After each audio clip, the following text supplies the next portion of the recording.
এলাকায় বিক্রি হচ্ছে মদ, নষ্ট হচ্ছে পরিবেশের ভারসাম্য। এবার মদ যাতে বিক্রি না হয় তারই প্রতিবাদ জানিয়ে অভিনব কৌশল মহিলাদের। রাস্তায় মদ ঢেলে প্ল্যাকার্ড হাতে নিয়ে বৃহত্তর প্রতিবাদে সামিল এলাকার মহিলারা। জনপ্রতিনিধি পুলিশ প্রশাসনকে জানিয়েও মেলেনি ফল।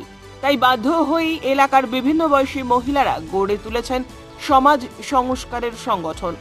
বিভিন্ন ধরনের সামাজিক ব্যাধি আলোচনার ভিত্তিতে তারাই সমাধান করেন। আজ শান্তিপুর, নৃসিংহপুর, নতুন হালদার পাড়ায় এরকমই এক ছবি উঠে আসলো আমাদের ক্যামেরায়।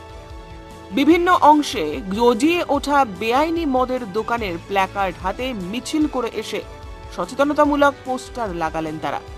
ঘরের মধ্যে থেকে বেআইনি মদের বোতল বের করে রাস্তায় ঢাললেন। শতাধিক মহিলার আন্দোলনে মদ বিক্রেতাকে তার স্বীকারোক্তি নিতে বাধ্য করলেন মদ বিক্রি থেকে বিরত থাকার জন্য।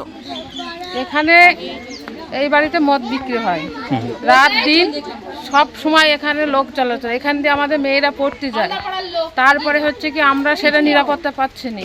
দ্বিতীয় কারণ, এই বাড়ির একটা মেয়ে বিয়ে পরে এরা রাত্রিবেলায় এরা পড়তে পারছে না, এরা খুব কান্নাকাটি করছে আমাদের বাড়ি। আর রিসেন্ট আমাদের পাড়ার একজনের মদ খেয়ে মরে গেল। বাচ্চারাও এরপরে এফেক্ট হচ্ছে, বয়স্করা মানে বুড়ো ছেলে মেয়ে ছেলেরা সব সময় এই মদ এখান থেকে নিয়ে যাচ্ছে।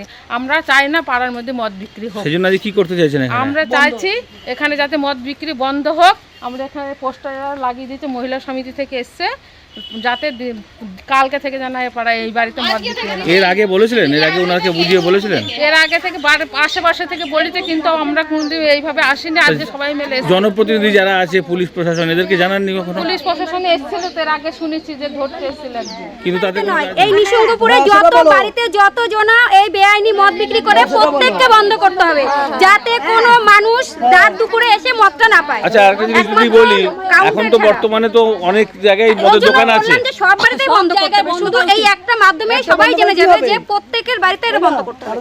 শুধু এনাকে বন্ধ করলে হবে না। আমরা এই একটা বার্তা সাংবাদিকের মাধ্যমে একটাই বার্তা দিচ্ছি যে যত বাড়িতে বেআইনি ভাবে মদ বিক্রি হয় প্রত্যেকটা বাড়িতে এটা বন্ধ করতে হবে, না হলে এই মহিলা সংগঠন বাইরে প্রত্যেক বাড়িতে গিয়ে পৌঁছাবে সাংবাদিক নিয়ে। তাহলে আজকে থেকে উনি কি কথা দিলেন? মানে উনি আর বেচবেন না বলে? উনি বললেন ওনার 5টা অবশিষ্ট আছে, গরিব মানুষ, আজকের মতন ওটা আপনি বেচে নেবেন। আপনি আমাদের পিতৃতুল্য মানুষ, ঠিক আছে? কালকের পর থেকে এটা করবেন না, কারণ আমাদের ঘরে ছেলেরা স্বামীরা যখন রাত দুপুরে চলে আসছে আপনার কাছে পেয়ে যাচ্ছে। কাউন্টার কিন্তু 7টার পরে বন্ধ হয়ে যায়, 8টার পরে আপনার কাছে এসে পাচ্ছে।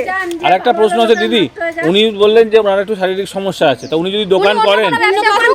প্রতিবন্ধীদের জন্য অনেক রকম ব্যবসা আছে, ঘরে বসে প্রতিবন্ধীদের জন্য অনেক রকম ব্যবসা আছে। উনি সেই ব্যবসাগুলো করুক, অবশ্যই ওনার থেকে সবাই নেবে, কেন নেবে না? সেক্ষেত্রে তো আপনারা এত দিদি আছেন বা মহিলা আছেন, অবশ্যই আমাদের সাহায্য পাবে। ব্যুরো রিপোর্ট, উত্তরের প্রহরী।